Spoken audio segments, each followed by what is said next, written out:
Guu Afrika, CAF, limeweka viwango vya mashirikisho ya soka barani Afrika kulingana na alama za mafanikio ya vilabu katika mashindano ya kimataifa.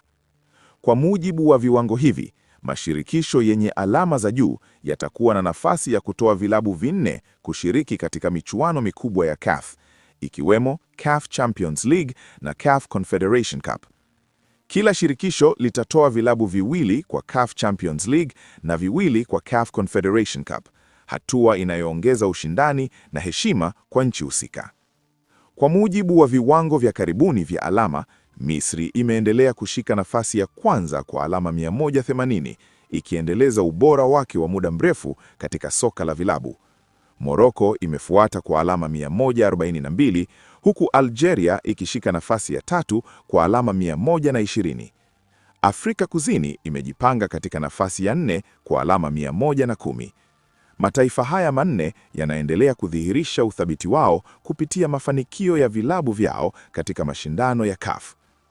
Habari kubwa zaidi imekuwa ni kupanda kwa Tanzania hadi nafasi ya 5 kwa alama 83, hatua inayotafsiriwa kama mafanikio ya kihistoria kwa soka la vilabu nchini humo.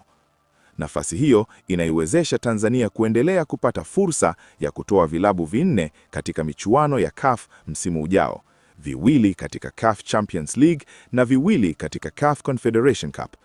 Mafanikio haya yanahusishwa na mwenendo mzuri wa vilabu vya Tanzania katika mashindano ya kimataifa katika misimu ya hivi karibuni.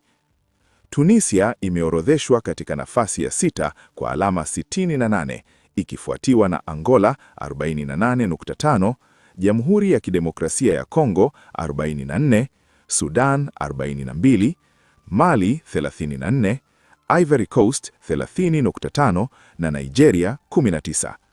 Tofauti ya alama kati ya mataifa haya inaonyesha ushindani mkali uliopo katika soka la vilabu Afrika, ambako kila ushindi wa kimataifa una mchango wa moja kwa moja katika hadhi ya taifa.